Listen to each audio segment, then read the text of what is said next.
You've entered Void of Rules, where chaos reigns and darkness consumes all. In this twisted realm where all laws have crumbled, only one rule remains, and those who break it are cast into eternal digital oblivion. The rule is simple. Subscribe. We're almost at 10,000 corrupted souls, but the void hungers for more. Our goal is 10,000 subscribers before this year bleeds into darkness. Will you join our legion or face the consequences of defying the void? Now let's jump into today's story. A commission arrived, chilling me to the bone. I was to be hell's first listener. What if the very fabric of existence was woven with hidden revelations from the abyss? Truths so profound they could unravel reality itself. Prepare yourself, because the echoes of hell's first mandate are about to reveal what was never meant for mortal ears. My name is Henry Morrison, and what I'm about to tell you happened 3 months ago. I'm recording this in a basement bunker surrounded by religious texts and hand-drawn maps of something that shouldn't exist. My hands won't stop shaking.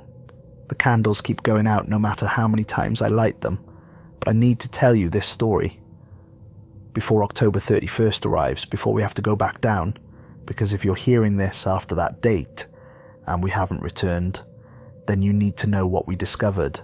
You need to know what waits below. 3 months ago, I was a different man. I taught theology at Boston Seminary, published papers on ecclesiastical history, lived alone in a sparse apartment filled with books. My students thought I was brilliant, but distant, and they were right. 5 years ago, I lost my wife and daughter in a car accident. My faith died with them that day, but I couldn't stop studying faith itself. It became an obsession, a way to understand the God I no longer believed in, to find meaning in a universe that had taken everything from me. On September 20th, I was working late in my apartment, reviewing translations of the Gospel of Nicodemus, an apocryphal text about Christ's descent into hell between his crucifixion and resurrection. Most scholars dismiss it as medieval fantasy, but I found it fascinating precisely because it dared to imagine what lies below, what exists in the spaces between life and death. It was 11:47 at night when my reading lamp began to flicker. Then every light in the apartment started strobing in perfect synchronization, a rhythm that felt deliberate, purposeful. I stood up, my chair scraping against the hardwood floor, and then everything went dark. Complete, absolute darkness that felt thicker than mere absence of light. Darkness with weight and presence. Then the voice came. It didn't come from any direction. It wasn't in my head. It was everywhere at once, layered and ancient. Neither male nor female, but somehow both and neither. A sound that bypassed my ears and spoke directly to something deeper inside me. Henry Morrison, your grief has made you hollow. That hollowness makes you perfect. I couldn't move. My lungs forgot how to pull air. The darkness pressed against me like water, and I felt myself drowning in it. 4 will descend, 4 will witness, you will lead them. Light returned suddenly, painfully bright, and I blinked against it, disoriented. When my vision cleared, I saw something on my desk that hadn't been there before. A leather-bound book, old and worn, sitting exactly where my notes had been. I approached it slowly, like it might explode or vanish, or reveal itself as hallucination. When I touched it, the leather was warm, almost body temperature, and I jerked my hand back before forcing myself to open it.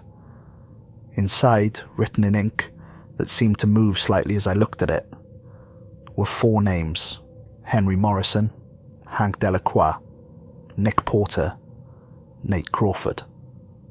Below the names were coordinates, a date and a time. October 1st, 9 o'clock in the evening. Location, the ruins of St. Jerome's Monastery, New Hampshire. I knew Hank Delacroix.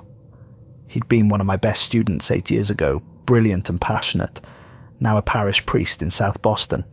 but Nick Porter and Nate Crawford were strangers to me. The book provided no other information, just those names and that location, as if I should understand what it meant, as if the purpose was self-evident. I spent the next day researching, barely sleeping, consuming coffee, and piecing together connections. Nick Porter ran audio for a paranormal investigation podcast called Beyond the Veil. His online presence showed a skeptic who desperately wanted to believe in something, someone who'd spent years chasing ghosts and finding nothing but disappointment and fakery. Nate Crawford was a psychiatric nurse at Massachusetts General Hospital who'd published papers on near-death experiences, documenting the stories of people who died and been revived, cataloguing their visions of tunnels and light and deceased relatives. What connected us? I couldn't figure it out at first. Then I realized we were all people who stood at boundaries. Hank between the sacred and the secular. Nick between belief and skepticism. Nate between life and death. And me standing at the boundary between faith and its absence. Between the living and my dead family. We were threshold people, border crossers. That's what made us perfect for whatever this was. What I didn't know, not yet, was that at the exact same moment I received my book, so did they. Hank Delacroix was alone in his church rectory that night, drinking whiskey and praying simultaneously, a ritual he'd developed over months of growing doubt. He'd been doing that a lot lately, talking to a God he wasn't sure was listening anymore. His congregation was shrinking, week by week. The building needed repairs he couldn't afford, and every sermon felt more hollow than the last. He was drowning in doubt, in the terrible suspicion that everything he'd devoted his life to was beautiful fiction. "God, if you're listening," he'd said into the empty room, his voice slurred with whiskey and desperation. "I need a sign, anything, because I'm drowning here." At exactly 11:47, every candle in the church ignited at once. Not gradually, not one by one spreading flame to flame, but simultaneously, as if some invisible hand had touched all of them in the same instant. Hank ran into the sanctuary, his heart pounding, and fell to his knees on the cold stone floor, terrified and exhilarated at the same time. The voice spoke his name with absolute authority, with intimate knowledge, and when it finished, when the presence withdrew and the candles returned to their normal flickering, Hank looked up at the altar through tears of relief and terror.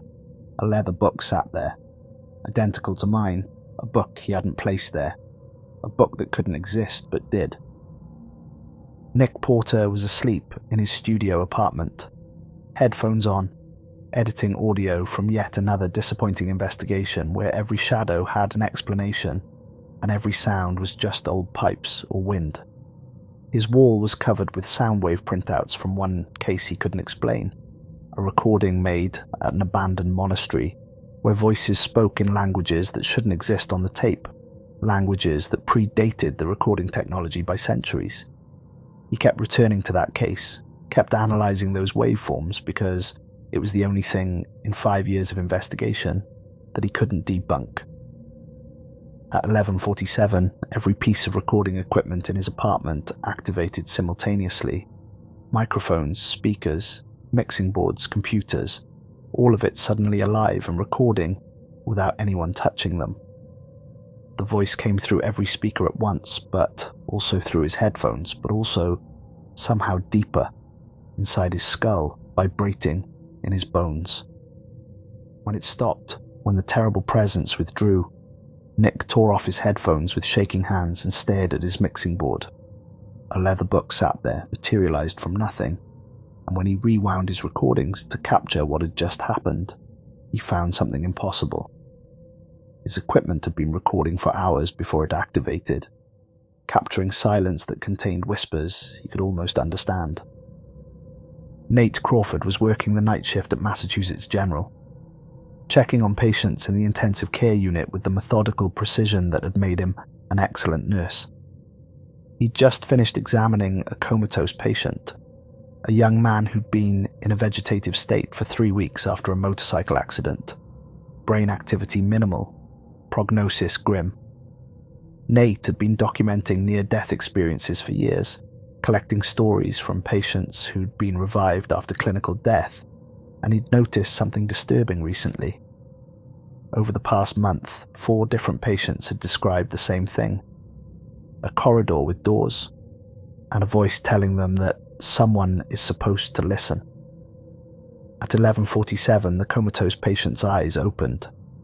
Nate stepped back, startled, reaching for the call button, his training telling him this was impossible. This patient shouldn't be capable of voluntary movement.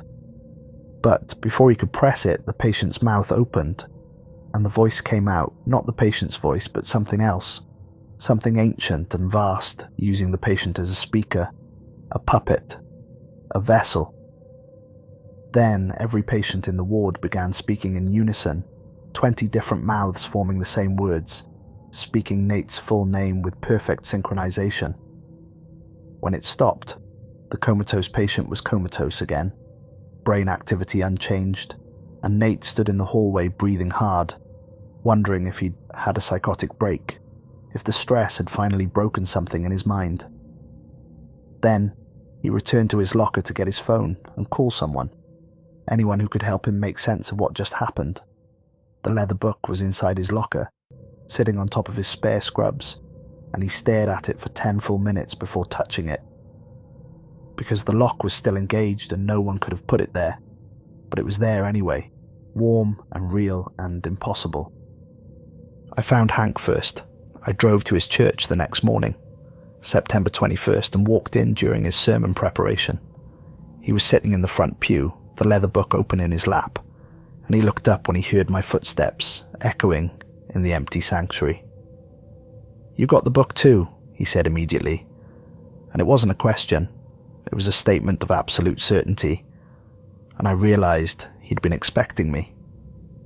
We sat together in that pew, 2 men who'd known each other years ago, now bound by something neither of us understood. We compared books, placing them side by side on the wooden surface, identical down to the handwriting that wasn't quite handwriting, the ink that seemed alive, shifting slightly when we weren't looking directly at it. Hank looked different than I remembered from his student days. Older, more worn down, the light in his eyes dimmed by years of fighting doubt. But there was also something else now, something desperate and hungry. "I've been praying for something real my entire life," he said, his voice thick with emotion. "What if this is it? What if this is God finally answering? I wanted to be rational, to approach this scientifically. What if it's psychosis, shared delusion, some kind of neurological event affecting both of us?" Hank opened his book to a random page without responding. He showed it to me, and I felt the blood drain from my face. On the page was an image, impossibly detailed, photographic in quality, of my wife and daughter. Below it was text describing the last conversation I'd had with my wife before the accident, word for word, including things I'd said that I'd never told another living soul, private promises and intimate moments that existed only in my memory. "How did you know about that?" I whispered, my voice breaking. "I didn't," Hank said quietly, his eyes full of terrible understanding. "But something knows everything about us. Something has been watching our entire lives, recording every moment, every word, every thought. And now it wants something from us." Finding Nick and Nate took another day of searching. I reached Nick through his podcast website, leaving a message that must have sounded insane. "You received a leather book 2 nights ago, so did I. We need to talk." I found Nate through his hospital email, sending him a message with a photo of my book. Getting them to agree to meet was harder because they both thought it was a prank or a scam, some elaborate hoax designed to exploit whatever vulnerability had made them hallucinate. Books appearing from nowhere. But when I sent them photos showing all 4 names, when they realized all 4 books were identical, curiosity won out over caution. We met at a diner in Cambridge 2 days after the books arrived, September 23rd, a bright afternoon that felt surreal given what we were discussing. The tension was immediate and thick. Nick arrived wearing headphones and carrying a bag full of recording equipment, his paranoia visible in every nervous gesture. Nate showed up with a medical bag and a notebook, approaching this like a clinical mystery to be solved. Hank wore his clerical collar, armor against a world that suddenly made no sense. I brought copies of my research, printouts about the monastery, historical documents, anything that might provide rational explanation. "This is insane," Nick said immediately after sitting down, his voice too loud in the quiet diner. "We don't know each other. This has to be some kind of elaborate prank, maybe a viral marketing thing for a movie or game." Nate's response was measured, clinical. Shared psychotic disorder is rare but documented. 4 people experiencing the same delusion simultaneously would be unprecedented, but not theoretically impossible. We should see a psychiatrist, all of us together, to determine if there's a neurological explanation. I placed my book on the table without saying anything. Then Hank did the same, then Nick, then Nate. 4 identical books, 4 impossible objects that shouldn't exist. "Open to page 13, I said, looking at each of them in turn. "All of you, right now. Don't discuss it, don't compare notes, just open to page 13 and look." We did, and I watched their faces change as they saw what was written there. Each book showed something different, something personal, something impossible. Nick saw a sound wave visualization of his monastery, recording. The one case he couldn't explain, but it was extended, showing 20 minutes of audio that didn't exist in his files, audio that revealed what the voices had been saying in those ancient languages. Nate saw detailed medical records of his near-death experience patients, including notes he'd only thought about but never written down, internal observations he'd never shared with anyone. Hank saw transcripts of confessions he'd heard in the booth, word for word, including one from that very morning. I saw the accident report from the day my family died, but this version included details that had been redacted from the official version I'd received. Details about exactly how they'd suffered, how long they'd been conscious, what their last moments had been like. The silence at our table stretched on, heavy and suffocating, as we each processed the impossible knowledge in front of us. Finally, Nate spoke, his clinical voice cracking slightly, assuming this is real, assuming something has actually contacted us, something with knowledge it shouldn't possess, something capable of manifesting physical objects. Why? What does it want from us? I turned to page 1 of my book and read aloud the words written there in that strange living ink. "Hell has given testimony for eternity. Heaven has never listened. You will be the first to hear." Nick's face had gone pale, his hands gripping the edge of the table. "Hear what? What are we supposed to hear?" "The truth about what happens to us when we die," I said, and even as I spoke the words, I felt their weight, their terrible significance. We weren't being invited to witness something. We were being commanded to bear a burden that no one had carried before. Hank leaned forward, his voice intense. The Gospel of Nicodemus describes Christ descending into hell between his death and resurrection.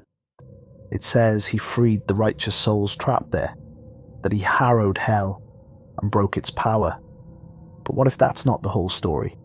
What if hell isn't about punishment? What if it's about something else entirely? The following week consumed us completely, each of us following the instructions contained in our books, instructions that appeared gradually, new text materializing on previously blank pages. The rituals were specific and demanding: fasting, purification ceremonies, prayers in languages we didn't know but somehow understood when we read them aloud. Each book contained slightly different instructions tailored to each of us, as if whatever had sent them understood our individual natures, our specific weaknesses and strengths. I spent my time researching St. Jerome's monastery with obsessive intensity, barely sleeping, ignoring emails from concerned colleagues. The monastery was founded in 1847 by a Catholic order from France, 12 monks seeking isolation and contemplation in the New Hampshire wilderness. For 44 years it operated normally, a small community dedicated to prayer and study. Then in 1891 it was suddenly abandoned, the monks vanishing without explanation. The official church record stated, "closed due to structural instability," but I found other accounts in letters and diaries from nearby towns. The monks had claimed they could hear voices coming from beneath the chapel, voices speaking in tongues, testifying to sins and suffering. They'd begun digging, excavating deeper and deeper into the bedrock beneath the chapel floor, working day and night, obsessed with reaching the source of the voices. The townspeople said the monks stopped coming to the village for supplies, stopped responding to letters, became gaunt and wild-eyed the few times anyone saw them. When a priest was finally sent to investigate, in December of 1891, he found the monastery empty, the monks gone, their possessions left behind, as if they'd simply vanished, mid-task. In the chapel there was a hole in the floor, a tunnel descending into darkness that the investigating priest described as reaching toward the very foundations of hell itself. He ordered it sealed with concrete and the monastery abandoned, and the church never spoke of it again. No one ever found the 12 monks, and local legend said that on certain nights you could still hear their voices coming from beneath the sealed monastery, praying and screaming in equal measure. Hank threw himself into the rituals with religious fervour that bordered on mania, seeing this as the answer to years of doubt, the proof he'd been desperately seeking. His congregation noticed he looked unwell, his face gaunt from fasting, his eyes too bright, but he told them he was on a spiritual retreat and they accepted it because what else could they do? At night he dreamed of descending stone stairs that went down forever, stairs worn smooth by countless feet, and he would wake up with the absolute certainty that something was waiting for him at the bottom, something that would either save him or destroy him completely. Nick recorded everything compulsively, documenting every stage of preparation, every ritual, every change he felt in himself. His podcast partner asked what he was working on, why he'd been locked in the studio for days, emerging only to buy food and supplies. Nick couldn't explain, couldn't find words to describe what he was experiencing. He just kept saying, something real, for once, something actually real. He set up elaborate dead man switches on his computer, automated systems that would upload all his recordings to multiple servers if he didn't check in by October 2nd. Insurance, he told himself. Evidence, in case he didn't come back, in case whatever waited at St. Jerome's consumed them all. Nate approached it with clinical precision at first, documenting everything in his journal with medical exactness. Day 1, received impossible book, possible mass psychotic event. Day 4, no sleep for 72 hours, mental clarity increasing but also experiencing certainty that defies rational explanation. Day 6, began fasting as instructed, physical weakness but psychological intensity, sensation of approaching threshold. But as the days passed, his clinical detachment began to crack, his entries becoming more desperate, more personal. Day 8, dreamed of my patients' near-death corridors, but this time I was walking them and the doors were opening and I could see what they saw, and it's not what we thought. It's not what any of us thought. His sister called him on September 29th, concern heavy in her voice. "Nate, are you okay? You sound different. Mum's worried about you." "I'm going to understand something," he told her, his voice distant. "Finally understand what my patients have been trying to tell me. Where they went, what they saw, why some of them begged not to be revived. On September 30th, the day before, we met one final time at the same Cambridge diner. We looked like different people, transformed by a week of fasting and ritual and preparation. Thinner, more intense, marked by something invisible, but undeniable. The other diners gave us strange looks, instinctively recognizing that something was wrong with us, that we carried something they didn't want to acknowledge. Last chance to back out, I said, looking at each of them. This could be mass delusion, poisoning from something in the books, shared hysteria, triggered by stress and isolation. We could go to a hospital right now, get psychiatric evaluation, walk away from this. Nick shook his head immediately. I'm going. I've spent my whole life looking for something real, chasing shadows and finding nothing. This is it. I know it is. Hank's voice was quiet but certain. This is what I've been called to do. I've been praying for purpose, my entire priesthood. And this is the answer. I have to see it through. Nate nodded slowly, his medical training warring with something deeper. I need to know what my patients saw, what they experienced, the corridor they described, the doors, the voice telling them someone would listen. This is the only way to understand. I looked at each of them and saw my own desperation reflected back. Then we go together. We document everything. And if something happens, if this is real, we make sure the world knows what we found. October 1st arrived cold and clear. Autumn in New England painting the forests in shades of red and gold that seemed too beautiful for what we were about to do. We drove north in my car, leaving Boston behind, watching civilization thin out as we climbed into the mountains of New Hampshire. The monastery appeared through the trees just after 7:30 in the evening, and we all felt it simultaneously, a wrongness that made my stomach clench. It was Gothic in architecture, all vertical lines and crumbling stone, but there was something off about it that had nothing to do with its age or decay. The proportions were wrong somehow, the angles slightly off, like looking at a building reflected in disturbed water. The windows seemed to watch us as we approached, and I had the terrible sensation that the monastery had been waiting for us specifically, that it had been waiting for a very long time. Nick immediately began setting up recording equipment with shaking hands, placing microphones around the perimeter, setting up cameras with night vision, starting his handheld recorder. If something happens, at least there'll be evidence, he said, but his voice lacked conviction, as if he already knew that no evidence would matter, that what we were about to experience existed beyond proof or documentation. We entered through a collapsed section of wall, stepping over rubble and debris, and found ourselves in a corridor that smelled of rot and time. Inside, the monastery was exactly what you'd expect from a building abandoned for over a century.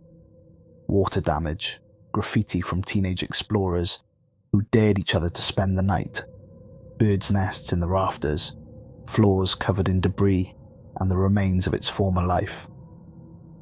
But when we found the chapel, everything changed in a way that made my skin crawl. The chapel was pristine, untouched by time or decay, as if it existed in a different reality than the rest of the building. 4 chairs had been arranged in a perfect circle in the center of the room, wooden and simple but somehow ceremonial. 4 candles sat on the floor in front of each chair, unlit but ready. In the center of the circle was a stone altar with an inscription carved deep into its surface, and Hank approached it slowly, reading the Latin aloud. Auditores primi.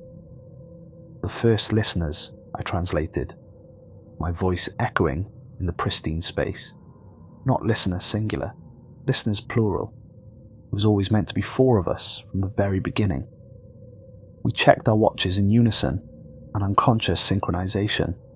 8:45, 15 minutes until 9 o'clock, the time specified in the books, the appointed hour. We should follow the instructions exactly, Nate said, pulling out his book. and reading from it with clinical precision. Each of us sits in a chair. Each lights a candle.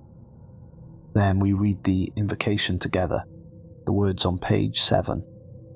Nick's voice was uncertain. In what language? I looked at page 7. It's not English. It's not anything I recognize. Hank had his book open, studying the same page. Doesn't matter. We'll speak it perfectly. That's what the books promise. We'll understand it, even if we've never heard it before. The words will flow from us like we've known them our entire lives. At 8:55, we took our positions with the solemnity of men approaching execution. I sat facing east, toward the rising sun, toward beginnings. Hank sat to my right, facing south, toward warmth and life. Nick sat across from me, facing west, toward endings and sunsets. Nate sat to my left, facing north, toward cold and darkness and truth. Each of us held an unlit candle, and the weight of what we were about to do pressed down on all of us, like gravity had doubled. My heart was pounding so hard, I could feel it in my throat, in my temples, in my fingertips gripping the candle. This was the moment, the threshold we'd been preparing for. Whatever we'd been contacted by, whatever had sent the books and spoken in that terrible voice, it would manifest in the next few minutes. There was still time to leave, still time to stand up and walk out and drive back to Boston and pretend this never happened. But I knew none of us would. We'd come too far, sacrificed too much, needed answers too desperately. At 8:59, Hank began to pray softly. Not the Our Father or Hail Mary, but something else, something older that I didn't recognize. Words in Aramaic or something even more ancient, and I realized he was preparing himself, making peace with whatever came next. At exactly 9 o'clock, we each lit our candles simultaneously, without discussing it, without coordinating, as if guided by the same invisible hand. The flames caught instantly, all 4 at once, and the temperature in the chapel plummeted so fast I could see my breath fog in front of my face. But I felt no cold, just a strange numbness spreading through my body, like I was being separated from my physical form, like my consciousness was loosening its grip on flesh and bone. The candles began to burn black, and I don't mean they produced black smoke. I mean the flames themselves were black, impossible flames that drank in light instead of producing it, that cast shadows upward instead of down. Then we began to speak, and it was the most terrifying thing I'd ever experienced, because the words came from my mouth, but they weren't mine, weren't something I chose to say. All 4 of us spoke in perfect unison, in a language I'd never heard but understood completely, a language that predated human speech, that existed in the space before language itself. The words were about opening, about crossing thresholds, about bearing witness to truths that should remain hidden. We spoke for exactly 60 seconds, and each word felt like it was being carved into reality, changing something fundamental about the world. When we finished, the stone floor inside our circle began to change in a way that made my eyes hurt. It didn't crack or break apart. It transformed, the molecular structure shifting, stone becoming something else entirely, something that existed in more dimensions than my brain could process. I tried to look away but couldn't, tried to close my eyes but they wouldn't obey, forced to witness as reality bent and broke. In the center of that transformation, a staircase appeared, descending into depths that shouldn't exist beneath a monastery chapel, stairs that went down and down and down into darkness so complete it seemed solid. The voice returned, the herald, that presence we'd felt in our apartments, and now it filled the entire chapel, speaking from everywhere at once. Henry Morrison, Hank Delacroix, Nick Porter, Nate Crawford. Our full names spoken with absolute authority, with intimate knowledge, with something that might have been approval or might have been pity. You have been chosen to bear witness. What hell has spoken for eternity, you will finally hear. What you hear, you must carry back to the world above. Descend now. The testimony awaits. I stood up first, my legs shaking so badly I nearly fell. I moved to the staircase and looked down into darkness that seemed infinite. Darkness that was more than mere absence of light. Darkness that was a presence in itself. I looked back at the others, at Hank, making the sign of the cross with trembling hands, at Nick with his recorder out and tears streaming down his face, at Nate checking his pulse repeatedly, like it was the only thing keeping him tethered to sanity. Together, I said, my voice hoarse. We go together, or not at all. I took the first step down into that impossible darkness, and the stone beneath my foot was warm and smooth and wrong. Then Hank followed, then Nick, then Nate, single file, descending into the foundations of something that shouldn't exist. The staircase was made of smooth stone, each step exactly the same height, carved with precision that seemed inhuman. The walls on either side were close enough to touch, and I kept my hand on the left wall as we descended, needing the physical contact to ground myself. We descended in silence at first, single file, each of us processing what we'd just witnessed, what we just agreed to. The darkness was absolute beyond our small circle of influence, but somehow we could see each other, see the stairs immediately in front of us, as if we carried our own light that extended exactly far enough to keep us from falling. We descended for what felt like hours, but might have been minutes, time losing meaning in that place. Then I noticed the writing on the walls, and I stopped so suddenly, Hank walked into my back. Text kept appearing and disappearing, flickering in and out of existence. Fragments of sentences in dozens of languages. English, Spanish, French, Arabic, Chinese languages I recognized and languages I didn't. Languages that might have been extinct for millennia, all of them appearing and fading like breath on glass. But the impossible thing, the thing that made my breath catch, was that I understood all of it. Every language, every dialect, every word made perfect sense to me, as if I'd been speaking them my entire life. Hank began reading them aloud as we walked, his voice echoing in the narrow corridor, and I realized he understood them too. We all did. "Forgive me, Father. I have sinned, and I cannot stop sinning. I only wanted them to love me the way I loved them. I didn't know the gun was loaded. I swear to God I didn't know. I was just following orders. I was just doing what they told me to do. Please, God, please don't let it hurt anymore." The fragments went on, thousands of them, millions, an endless scroll of human confession and regret and final thoughts. "These are prayers," Nate said, his voice shaking. "These are last words, the things people said or thought in their final moments." "These are testimonies," I replied, understanding flooding through me. This is what the herald meant. Hell records everything. Every prayer, every confession, every final thought before death. Nothing is lost. Nothing is forgotten. We kept descending, and the walls continued their endless display of fragmentary text, like we were walking through the margins of humanity's collective dying moments, through the archive of every last breath and final regret. The deeper we went, the older the languages became, until we were reading text in languages that predated writing itself, concepts and emotions expressed in symbols that shouldn't exist. Then we started passing doorways, openings in the walls that showed visions beyond, windows into moments that had already happened, or were happening now, or would happen eventually. Time, meaningless in this place. Through one doorway, I saw a medieval execution, a woman tied to a stake with flames rising around her. She was screaming, but no sound came through, her mouth open in agony, a body consumed by fire that moved too slowly, that prolonged her suffering beyond what should be possible.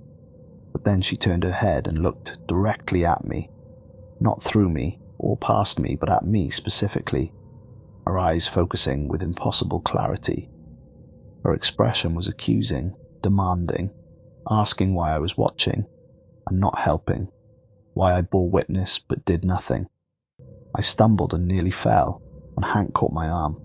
"Don't look too long," he said, but his voice was shaking because, through another doorway, he'd seen something too. Nick saw through a different doorway a modern battlefield, sand and destroyed buildings, and a soldier in contemporary gear kneeling over a small body. The soldier was sobbing, his whole body shaking with grief, and blood covered his hands, his uniform, his face. As we passed, the soldier looked up and spoke Nick's name clearly, distinctly, impossibly. "Nick Porter, will you remember me? Will you tell them what I did?" Nick made a sound like he had been punched, grabbed my shoulder for support, nearly pulled both of us down. "Did you hear that? He said my name. How did he know my name? How can he see me?" Nate saw a vision of a man standing on a bridge at night preparing to jump. And the man had Nate's face. Not similar, not resembling, but identical in every way. It was Nate, or a version of Nate, in some other timeline or possibility or future, choosing to end his life. Nate stopped walking entirely, frozen, staring into that doorway at his own death. "That's me," he whispered. "That's me choosing to die. Is that my future? Is that what I become?" Hank pulled him forward forcefully, tearing his eyes away from the vision. "Don't look. Don't try to understand. We have to keep moving." But Hank's face was pale because he'd seen himself too, older and broken, screaming in rage at an empty altar, his faith finally and completely destroyed. The descent continued, the visions becoming more frequent, the testimonies on the walls becoming more desperate. We passed doorways showing every form of death humanity had invented: war, disease, murder, suicide, accident, execution, sacrifice. Some were ancient, people dying in ways that predated civilization. Others were modern, deaths that had happened yesterday or today, or would happen tomorrow. And all of them looked at us as we passed, all those dying souls turning their heads in their final moments to watch 4 living men descending into their realm. The air grew warmer as we descended deeper, not with the heat of fire, but with the warmth of being watched by countless eyes, the warmth of attention and presence and witness. There was something all around us now, pressing in, patient and ancient and vast beyond comprehension. I could feel it in my bones, in my blood, in the rhythm of my heartbeat that was starting to synchronize with something else, something bigger. Finally, after what might have been hours or days or years, the staircase ended, opening onto a corridor that stretched in both directions farther than we could see.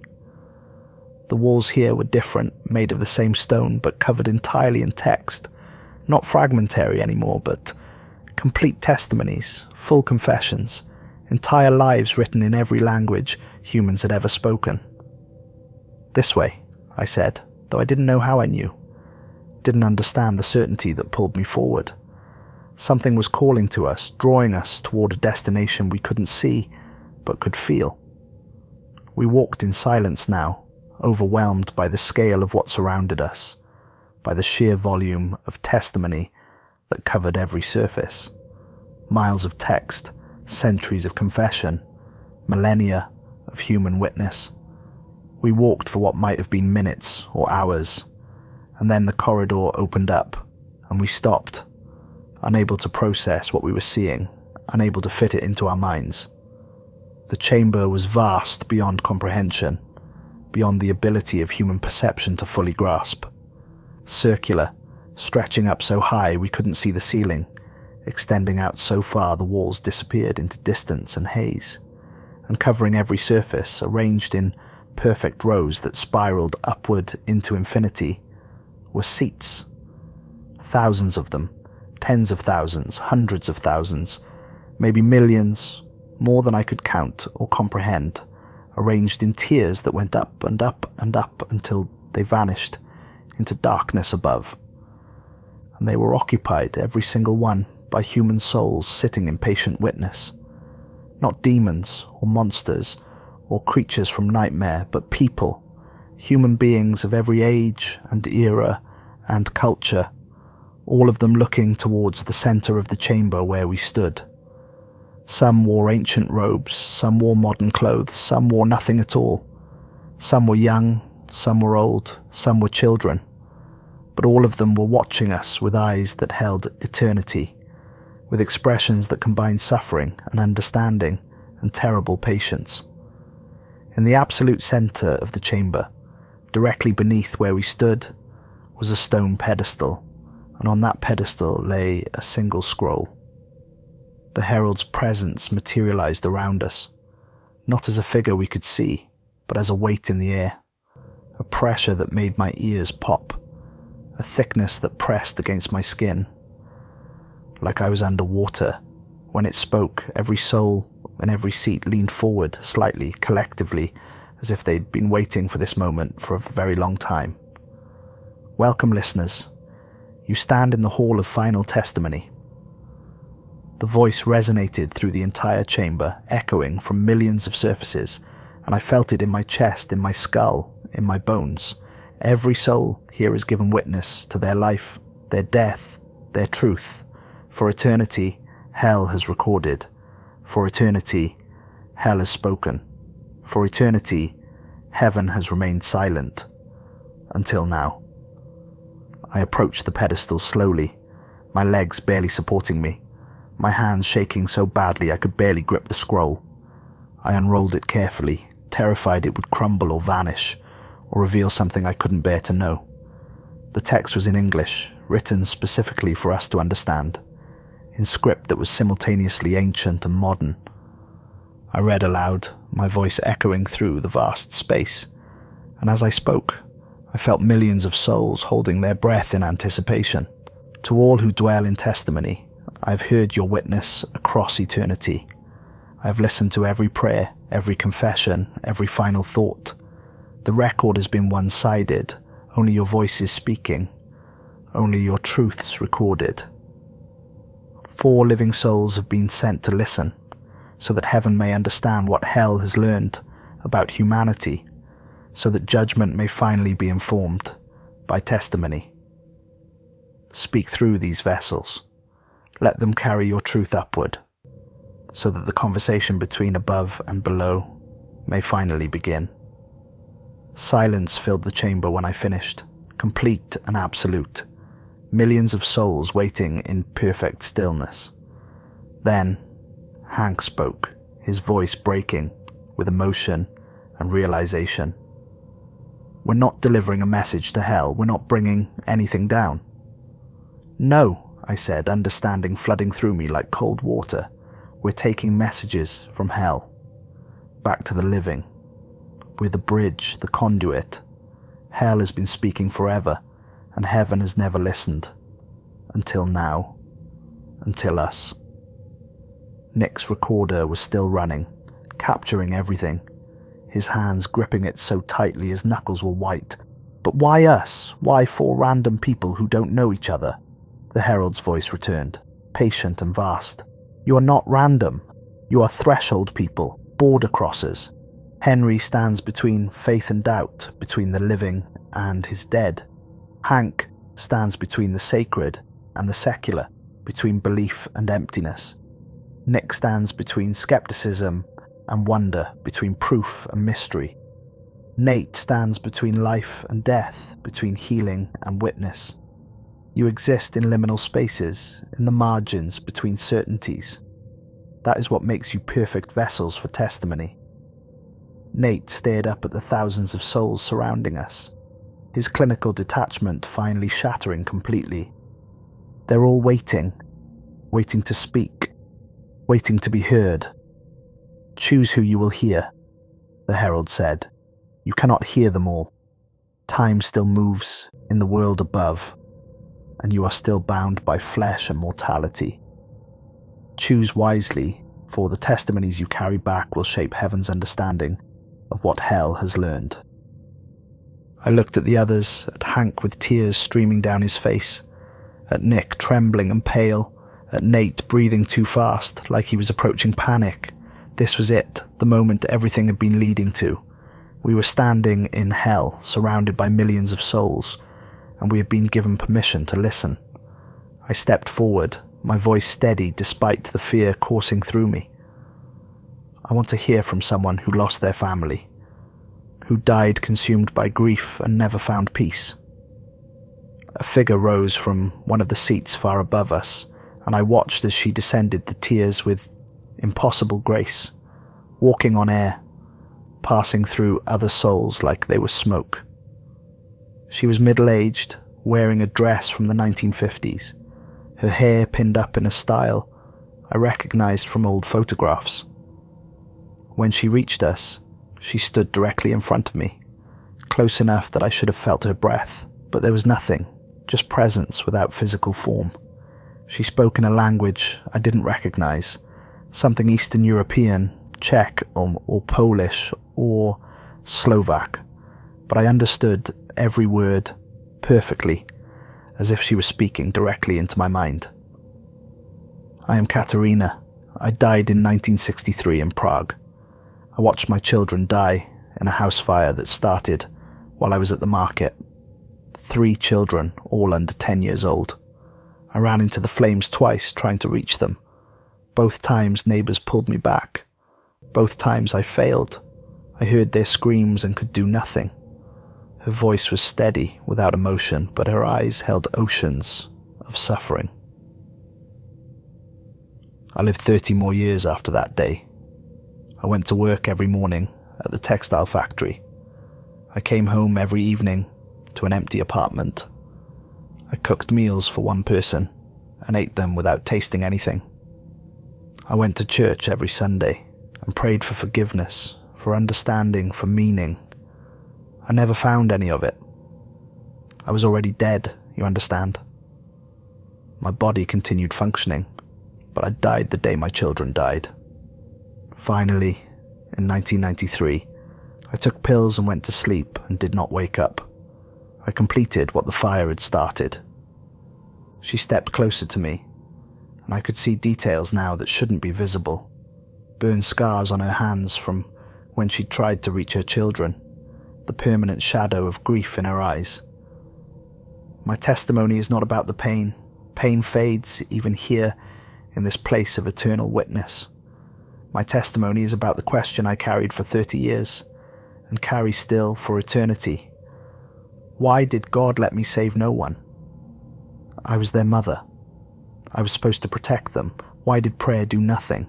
Why was I forced to live with that failure, that helplessness, that absolute proof that either God doesn't exist or doesn't care? She reached out as if to touch my face, and though her hand passed through me like I was made of mist, I felt something, a coldness that went deeper than temperature. Did you find an answer? To why your family was taken? To why you survived and they didn't? To what purpose there could possibly be in that kind of suffering? Tears were streaming down my face, my whole body shaking. No, I didn't find any answer. I stopped believing because there was no answer that made sense. Katerina nodded slowly, sadly, with terrible understanding. Then carry my question upward. Let heaven answer what hell cannot. Ask your God. Ask the being that created parent and child, that designed love and loss. What is the purpose of a parent who survives their children? What is the purpose of love if it leads only to this? She turned and walked back to her seat, ascending the tiers, and I realized I was shaking so hard that Nate had moved to support me, his medical training taking over. Hank stepped forward next, his face wet with tears, his clerical collar dark with sweat. His voice was hoarse when he spoke. I want to hear from someone who committed terrible sins, who did evil and knew it, who cannot claim ignorance or accident or circumstance. Another figure rose from the seats, this one from very high up, and descended slowly, heavily, like each step required enormous effort. An elderly man wearing what looked like a guard's uniform from the Second World War, with insignia I recognized from history books, symbols of a regime that had murdered millions. He descended all the way to where we stood, and when he spoke, it was in German, but we all understood perfectly. I am Klaus. I worked at Auschwitz from 1942 to 1945. I was not a high-ranking officer. I was not making policy or giving orders. I was a guard. I watched trains arrive. I separated families. I led people to gas chambers. I disposed of bodies. I killed children, not in a moment of passion, not in self-defense, but systematically, daily, for years. Hank made a sound in his throat, somewhere between a sob and a gasp, and I saw his hand go to the crucifix around his neck, gripping it like a lifeline. Klaus continued without emotion, without excuse. I knew it was evil. I knew it while I did it. Every single day, I knew. And I did it anyway because I was afraid.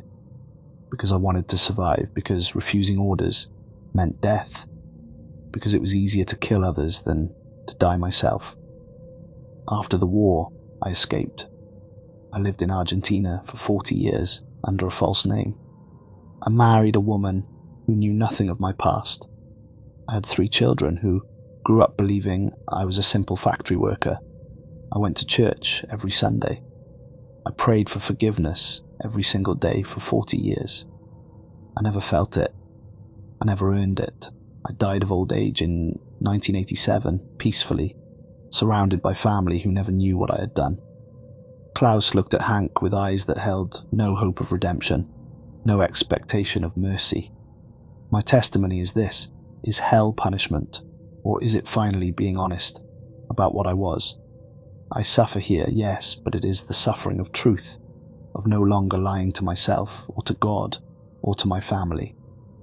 Here, I must acknowledge every face, every name, every child I killed. That is my eternity. But I ask, and I have asked for decades of your time, centuries of mine, what is the purpose of my suffering if I learned nothing? If given the same circumstances, the same fears, the same orders, I would do it all again. What good is punishment if it produces no change, no growth, no redemption? Hank was shaking his head, backing away, his faith crumbling visibly. I don't know. God help me, I don't know how to respond to that.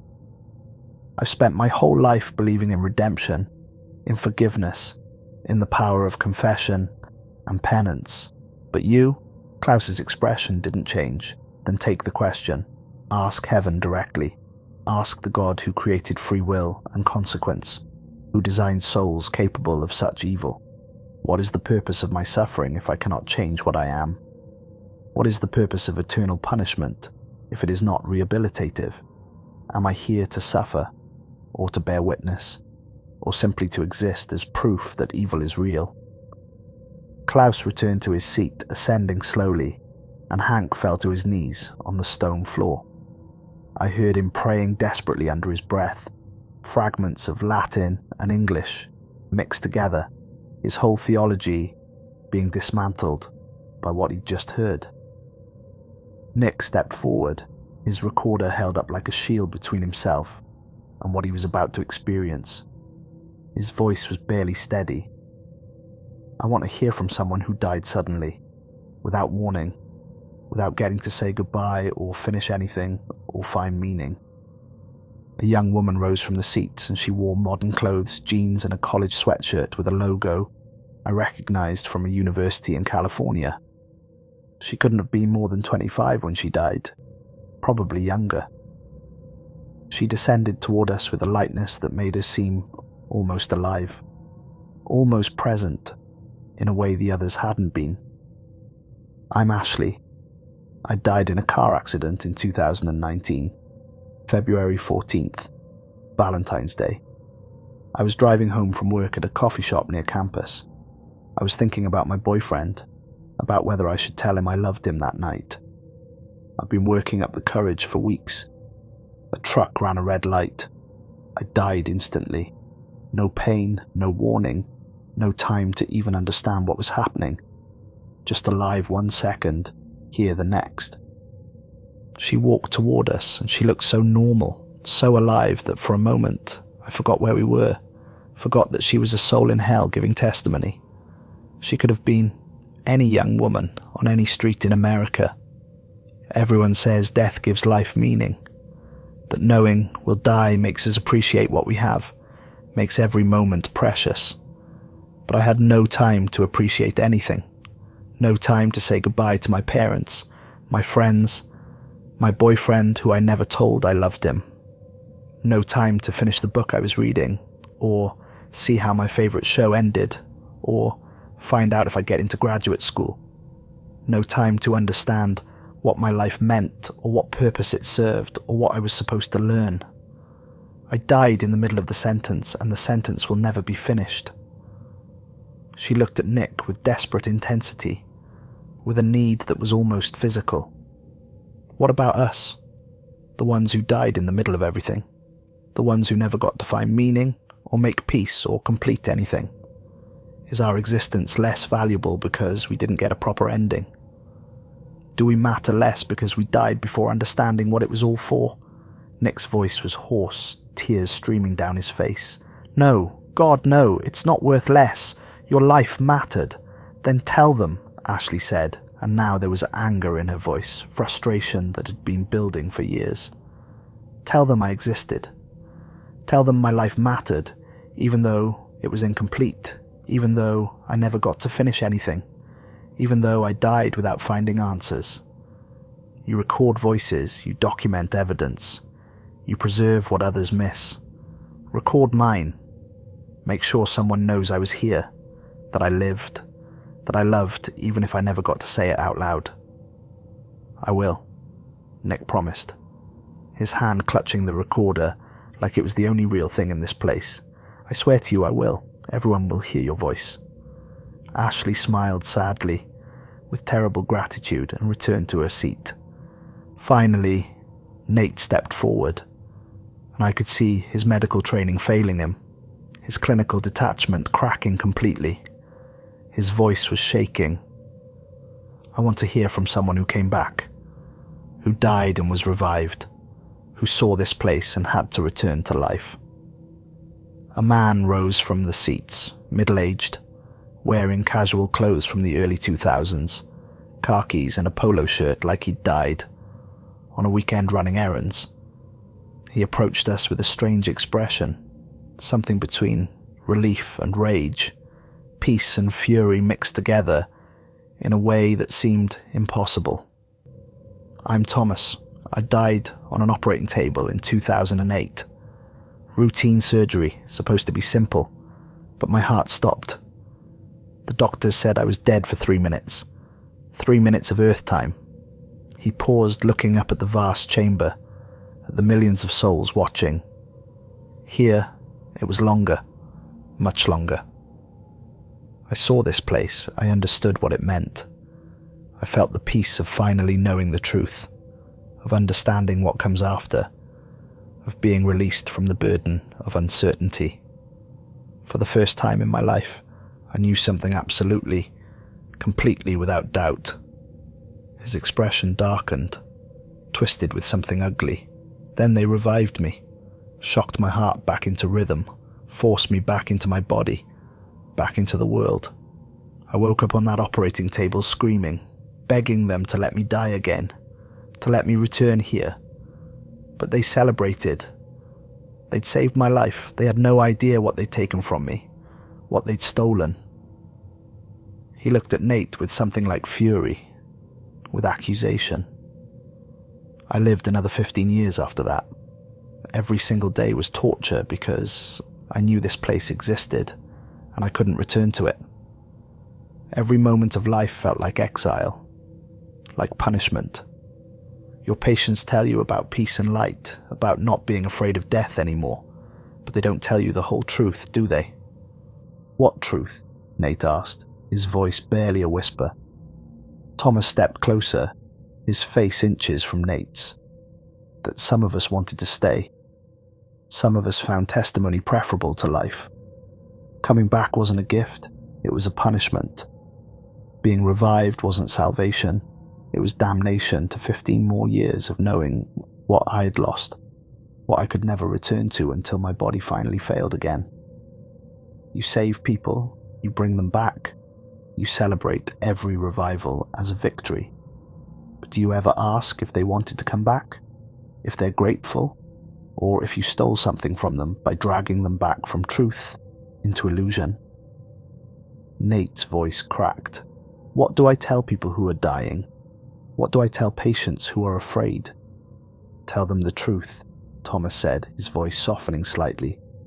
Some find peace here, some find suffering, some find testimony, some find meaning. None of it is better or worse, it just is. But don't promise them comfort you can't guarantee. Don't make death about peace and light when it might be about something else entirely. Don't lie to ease fear. Give them truth, even if truth is harder than comfort. Thomas returned to his seat and Nate stood frozen, unable to process what he'd heard. His entire understanding of his work, his purpose, his calling dismantled in minutes. The Herald's presence intensified around us, pressing in from all sides. You have heard 4 testimonies. There are millions more. Will you hear them all? I looked around at the vast chamber, at the thousands upon thousands of souls waiting to speak, waiting to be heard after eternities of silence. We couldn't. We would die here, driven mad by the weight of it all, crushed under the burden of so much testimony. We can't, I said, my voice breaking. We're not strong enough. We're only human.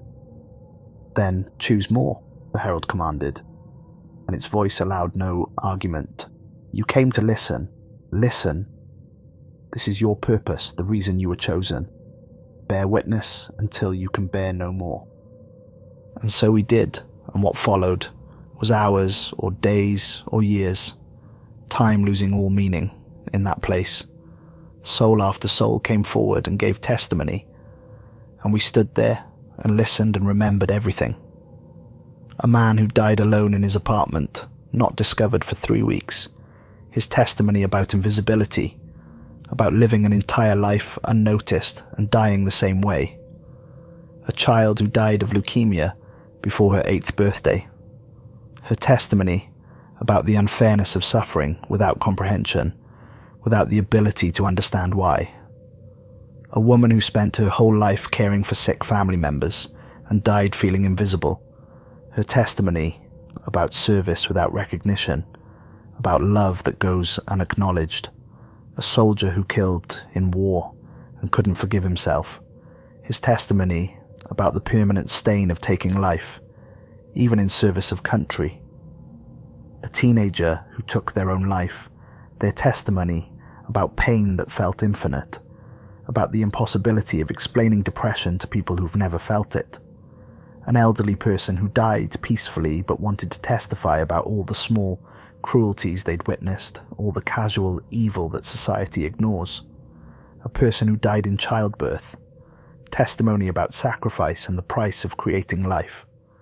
A person executed for a crime they didn't commit. Testimony about injustice and the permanence of wrongful death. A person who died saving others. Testimony about the cost of heroism, about whether sacrifice is ever truly voluntary. A person who died wealthy and alone. Testimony about the emptiness of material success without human connection. Each testimony added weight to our souls, like stones being placed on our chests one after another, making it harder to breathe, harder to stand, harder to remain ourselves. But we couldn't stop, couldn't turn away because the testimonies demanded to be heard, deserved to be heard after so long in silence. Nick kept recording everything, even as tears streamed down his face, even as his hands shook so badly he could barely hold the device. Hank prayed between testimonies, but his prayers became increasingly desperate, increasingly angry, his faith being tested in ways seminary had never prepared him for. Nate took notes with shaking hands at first, trying to maintain some clinical distance, some professional objectivity, but eventually he just stood there weeping openly, his medical detachment shattered completely.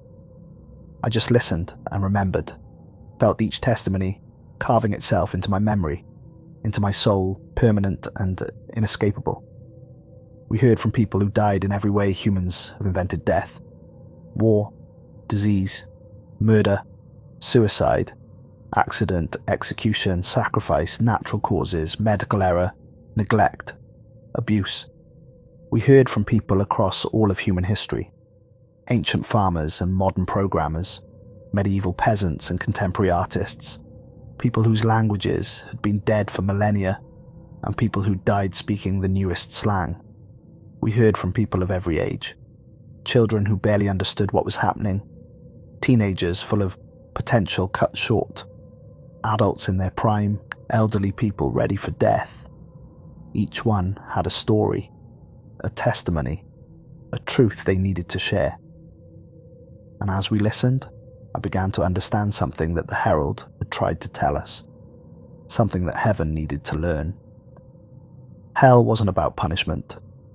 It was about truth. Every soul here was bearing witness to what humanity really is, to what we do to each other and ourselves, to the reality behind the stories we tell ourselves about meaning and purpose and divine plan. This was the record that heaven had never consulted, the testimony that judgment had never considered. God had created humanity, and then apparently stopped listening to what happened next, and hell had spent eternity recording everything, waiting for someone to finally hear. Finally, after we'd heard dozens of testimonies, after we could barely stand under the weight of it all, after Nick had collapsed twice and Hank had stopped praying entirely, and Nate was hyperventilating, and I felt like my mind was being crushed by the sheer volume of human suffering and complexity we'd witnessed, I fell to my knees. "I can't hear anymore," I gasped, my voice raw from speaking, from weeping, from breathing air that tasted of eternity. "I can't carry anymore. I'm breaking. We're all breaking." The Herald's voice was not unkind when it responded, almost gentle. "You have heard enough. You have witnessed what you can bear, and that is sufficient. Now you must remember. Something happened to us then. Something that hurt in ways I didn't know were possible. It felt like our minds were being written on, like a pen carving words directly into our consciousness, into the meat of our brains, into the structure of our souls. Every testimony we'd heard, every word, every face, every story, every detail was being permanently recorded in our memories with perfect fidelity. We would never forget any of it, could never forget. The memories seared into us with the permanence of physical scars. Nick screamed as the knowledge was forced into him, his voice echoing through the vast chamber. "It's too much, there's too much, my mind can't hold this much." "Yes, it can," the Herald said, and there was something in its voice that might have been compassion, or might have been satisfaction. "That is the burden of witness. That is why you were chosen. You can bear it. Few can, but you were selected because you have already survived unbearable things. Henry, you carry the death of your family. Hank, you carry the weight of wavering faith.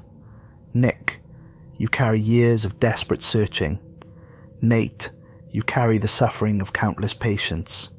You know how to carry weight. Now you will carry this." The knowledge continued to pour into us, burning itself into our minds, and I felt something fundamental changing, felt myself becoming something different than what I'd been. We were being transformed by what we'd heard, by what we now carried, marked permanently by testimony. "You will carry these testimonies to the world above," the Herald continued. "You will speak what hell has spoken. You will be the bridge between below and above, and heaven will finally answer." The chamber began to fade around us, the millions of souls watching, the vast architecture of testimony, all of it dissolving like smoke in wind. But before it faded completely, I looked up at all those faces, all those souls who had given us their truth, and I made a promise in my heart that I would not fail them, would not let their testimonies be forgotten or ignored. The last thing I heard was the Herald's voice, echoing from everywhere and nowhere. "Remember, listeners, remember everything, and return when called, for the conversation has only begun." Then darkness, then nothing, then the sensation of falling through layers of reality, through dimensions that humans weren't meant to perceive. We woke simultaneously on the cold stone floor of the monastery chapel, and the shock of returning to our bodies was almost worse than descending had been. Dim grey light filtered through the broken windows. Dawn light, meaning we'd been gone all night. My body ached like I'd been beaten, every muscle sore, my head pounding with pressure. Nick's recorder was still running, the memory nearly full, and when I looked at him, he was staring at it with an expression of horror and wonder. Our books lay open around us, scattered across the floor, and they were filled with new writing. Pages and pages of testimonies transcribed in our own handwriting, in our own words, but in dozens of languages we didn't speak. Testimonies we didn't remember writing, but we remembered every word that had been spoken to us, every face, every story, the memories sharp and clear and permanent. I tried to stand and fell immediately, my legs unable to support my weight. The burden we carried was physical now, like gravity had doubled or tripled, like we each carried the weight of all those souls on our shoulders. Hank was weeping uncontrollably, curled on the floor in a fetal position, making sounds that barely seemed human. Nick sat against the wall, staring at nothing, his mind trying to process the impossible, his hands trembling so badly the recorder kept slipping from his grip. Nate was the first to recover, his medical training kicking in despite everything, giving him something to do, a purpose to focus on.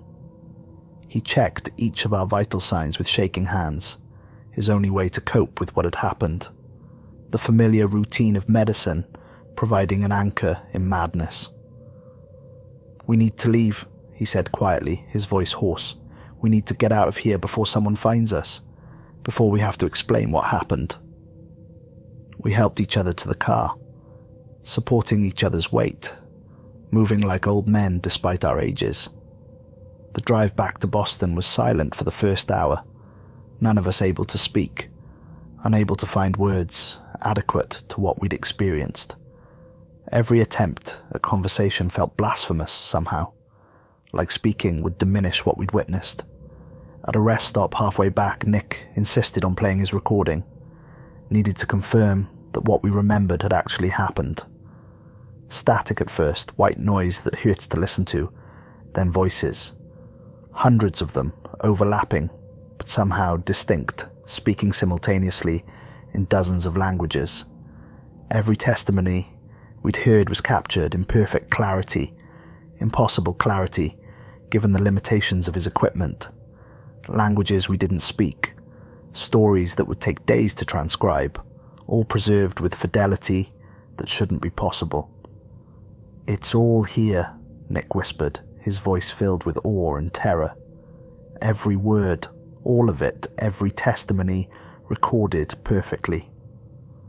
"We have to share this," I said, my voice rough.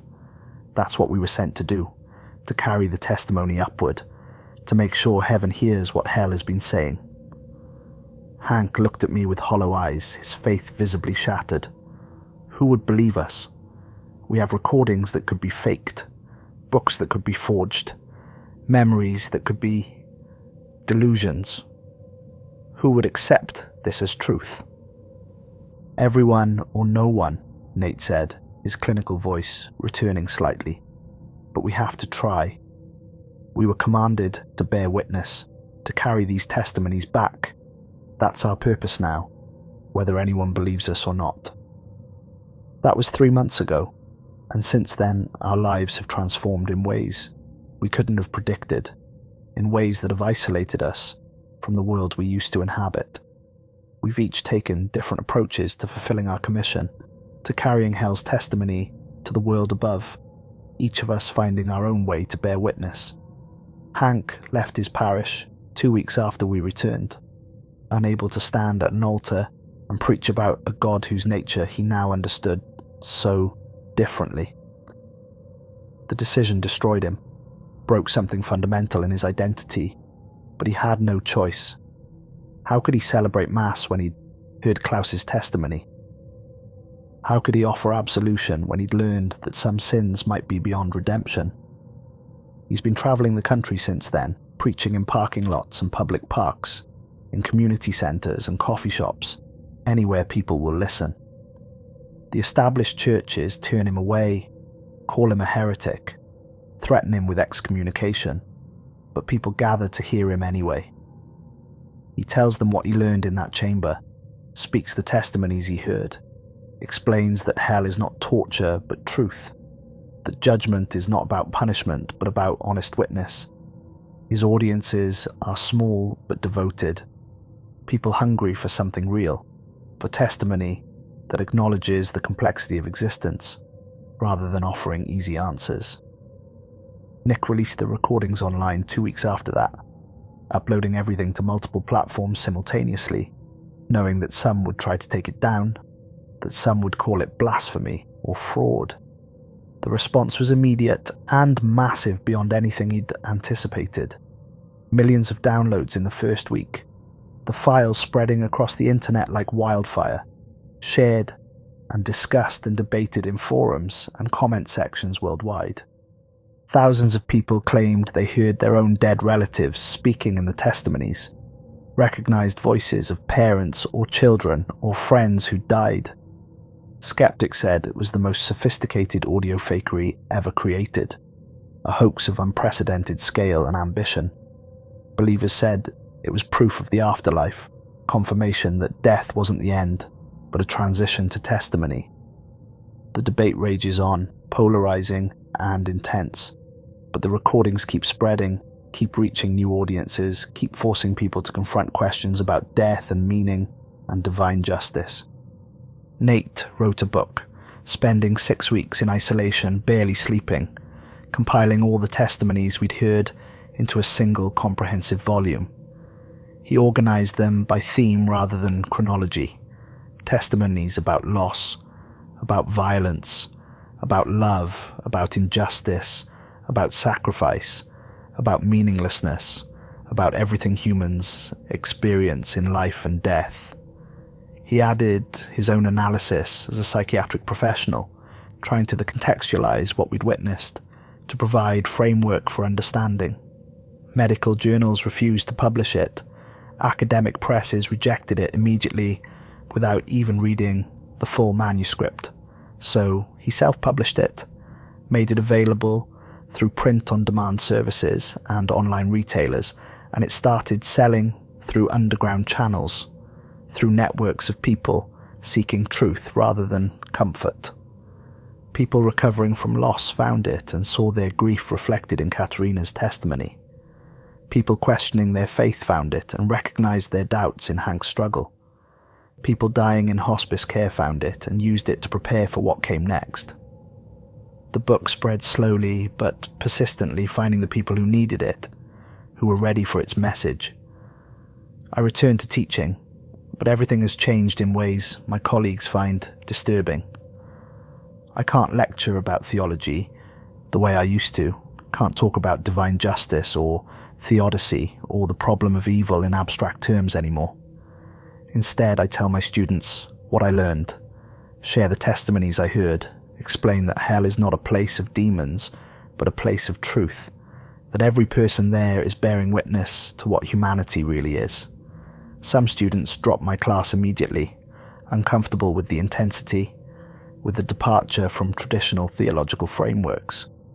Others sit transfixed, hungry for truth that acknowledges complexity rather than offering simplistic answers. My classes have become smaller but more passionate, filled with students who want to genuinely understand rather than just earn credits. The university administration has expressed concern, suggested I take medical leave, hinted that my mental state might be compromised. My former colleagues avoid me in the halls, uncomfortable with what I've become. But I continue teaching because this is how I fulfill my commission. This is how I carry testimony upward. The university asked me officially to take a leave of absence last month. They're concerned about my mental health about complaints from parents of students who find my lectures disturbing, about my departure from approved curriculum. I've refused so far, but I don't know how much longer I can hold out against institutional pressure. My former wife called 3 weeks ago, her voice careful and concerned. She'd heard about what happened, heard rumours about me having some kind of breakdown descending into religious mania. Friends I haven't spoken to in years have reached out, all expressing worry, all suggesting therapy or medication or rest. I tell them all the same thing. I'm fine. I'm better than fine, actually. For the first time in 5 years since I lost my family, I understand something fundamental about existence. I understand why, not the accident itself, but the nature of death and suffering and testimony.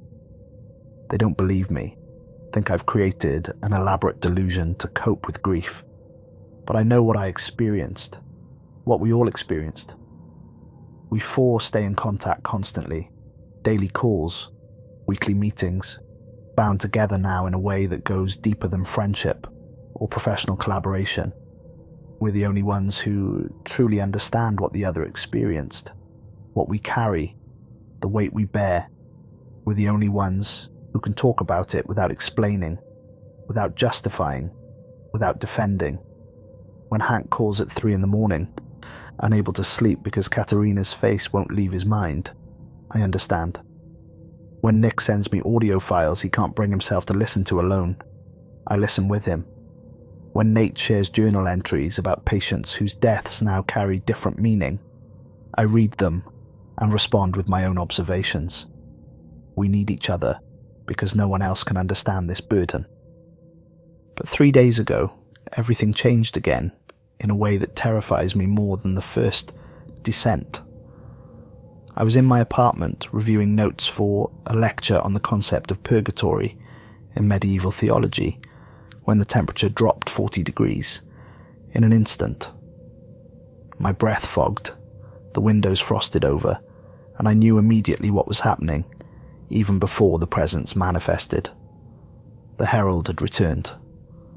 The lights flickered, that same strobing pattern from 3 months ago, and then the voice filled my apartment, speaking from everywhere at once. Henry Morrison. I stood up slowly, my heart pounding, my hands already shaking. The first testimony has been delivered. Now comes heaven's response. Ice flooded my veins, cold terror unlike anything I'd felt even in that chamber, surrounded by millions of souls. What response? What do you mean?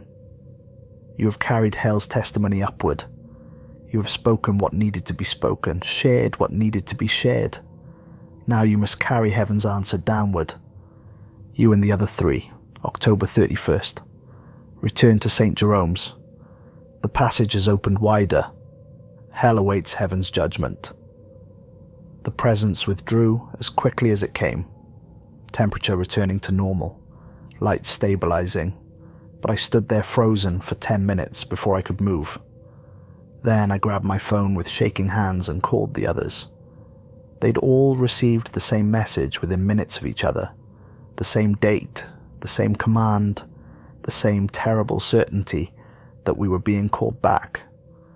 We're being sent back down, but this time with a message we don't know, carrying an answer we haven't been given, delivering judgment or mercy or something else entirely to millions of souls waiting in testimony. But here's what terrifies me more than anything, what keeps me awake every night since the herald returned. We don't know what heaven's answer is.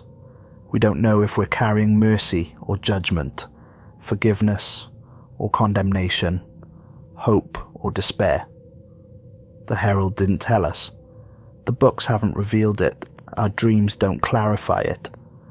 We just know we have to go back down on October 31st and deliver a message we haven't received yet. I've been preparing this recording as insurance, as evidence, as testament in case we don't return. If you're hearing this after October 31st and we haven't come back, then you'll know that heaven's answer was final, was permanent, was something that required us to remain below. Nick has set up elaborate dead man switches, more comprehensive than before. Automated systems that will upload everything if we don't check in by November 1st. Every recording, every testimony, every piece of evidence we've gathered will be released simultaneously across multiple platforms, impossible to suppress or contain. Hank has written letters to be opened if he doesn't return. Confessions and explanations for his former parish, for his family, for anyone who cared about him. He's made peace with the possibility that he won't survive this second descent. Nate has arranged for his research to be published posthumously, his book to be distributed freely, his patient journals to be archived. He's prepared for the possibility that this is a one-way trip, that hell might not let us leave a second time. We're not idiots, not naive believers walking blindly into danger. We know this might be the end. We know that hell opened for us once and might not release us again, that carrying heaven's answer might require permanent residence below, might transform us into something other than human. But we have no choice, no real option to refuse. When heaven and hell both command you, when you've been chosen as the bridge between above and below, when you carry the testimony of millions of souls, refusal isn't possible. We are the first listeners. We heard hell's testimony when no one else would. Now we must deliver heaven's response, even if we don't know what it is. Tomorrow night, October 31st, we return to St. Jerome's Monastery.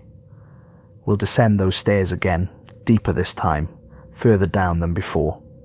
We'll enter the Hall of Final Testimony with millions of souls watching, waiting, and we'll speak words we don't yet know, carrying a message we haven't received, delivering an answer that might save them, or condemn them, or simply acknowledge them. I keep checking my book, hoping the words will appear, hoping I'll understand what I'm supposed to say to all those souls waiting below. But the pages remain blank, except for the testimonies already transcribed. No new text appearing no matter how long I stare. Whatever heaven's response is, we won't know it until the moment comes. Until we stand in that chamber again and are compelled to speak. Part of me wonders if that's the point. If we're supposed to speak from our own understanding, our own hearts, our own limited human perspective. If heaven's response isn't a script to follow, but a truth we have to discover. Words that will only come when we're standing in that place of testimony, surrounded by millions of souls who've been waiting for eternity to hear something from above.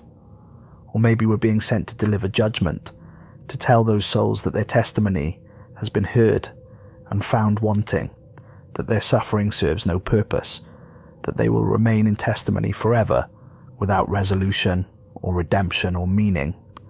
Maybe heaven's answer is that there is no answer, that existence is exactly as terrible and meaningless as it appears, that we're all just witnesses to our own suffering, with no higher purpose or divine plan. I don't know, and the not knowing is worse than any answer could be, worse than carrying certainty, even if that certainty is terrible. What I do know is this: the conversation between heaven and hell has begun after eternities of silence. For the first time since creation, the above and below are speaking to each other, and four human beings, broken and flawed, and barely holding ourselves together, have become the medium through which that conversation flows. We are the first listeners, the initial bridge, the original conduits. We heard what no one else has heard, carry what no one else could carry, bear witness to testimony that has accumulated since the first human death. And tomorrow, we'll discover if that was a blessing or a curse, if being chosen was salvation or damnation, if our role as listeners will elevate us or destroy us completely. If you're watching this recording, if we haven't returned by November 2nd, then tell people what we tried to do. Tell them that hell spoke and heaven answered, and four men stood between them trying to make sense of it all. Tell them that testimony matters, that witness matters, that the truth of our lives and deaths is recorded somewhere, even if we can't see it. Tell them that Henry Morrison, Hank Delacroix, Nick Porter, and Nate Crawford descended into hell twice, carried testimony upward and answered downward, and the second time they never came back. I need to go now. The others will be here in 20 minutes. We're driving up together this time, all four in one car, safety in numbers, though I'm not sure safety means anything where we're going.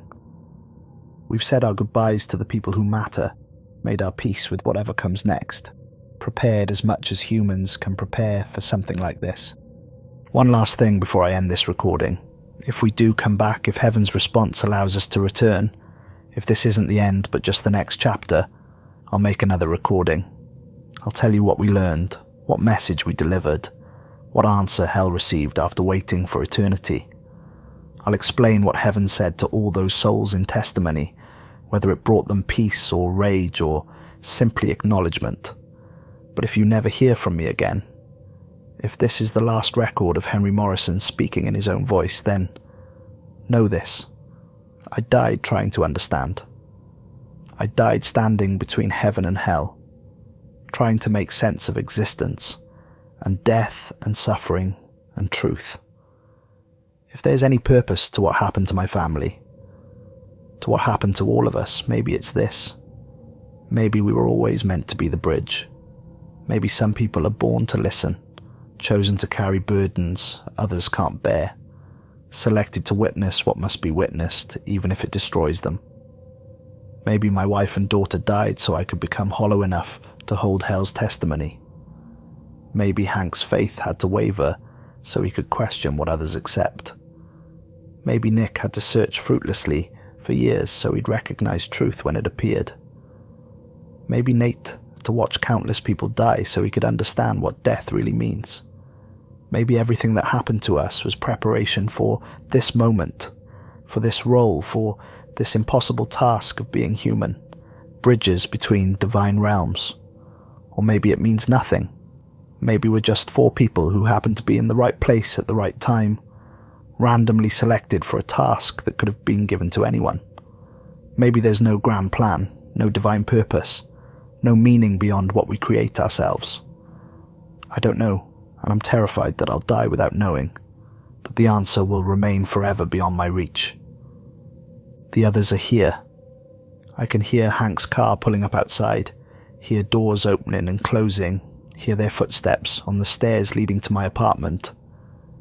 It's time. We're going back down into that impossible place, into that chamber of testimony, to deliver an answer we don't know. Whatever happens next, whatever we find, whatever Heaven's response turns out to be, we'll face it together. Four people who were strangers 3 months ago, now bound by shared witness, by collective burden, by the weight of millions of testimonies we carry in our minds and souls. God help us all. This is Henry Morrison, signing off. October 31st, 2024, 8:47 p.m. We're going back down. The following is security camera footage recovered from St. Jerome's Monastery, timestamp October 31st, 8:47 p.m. 4 men approach the monastery through dense forest, moving slowly, supporting each other. They can be identified as Henry Morrison, Hank Delacroix, Nick Porter and Nate Crawford, based on physical descriptions provided by family members who filed missing persons reports. They enter the building carrying equipment, books, recording devices. The timestamp continues running. 9 o'clock p.m., the appointed time. The building remains dark from the outside. No lights visible through broken windows. 10 o'clock p.m. No movement detected by exterior cameras. 11 o'clock p.m. Still no activity visible. Midnight passes, Halloween becoming November 1st. The monastery sits silent under a full moon, shadows stretching long across overgrown grounds. The timestamp reaches November 1st, 3:33 a.m. The camera glitches, static filling the screen for approximately 15 seconds. Electromagnetic interference consistent with severe weather, though conditions are clear. When the image returns, something has changed. The monastery's main entrance is different.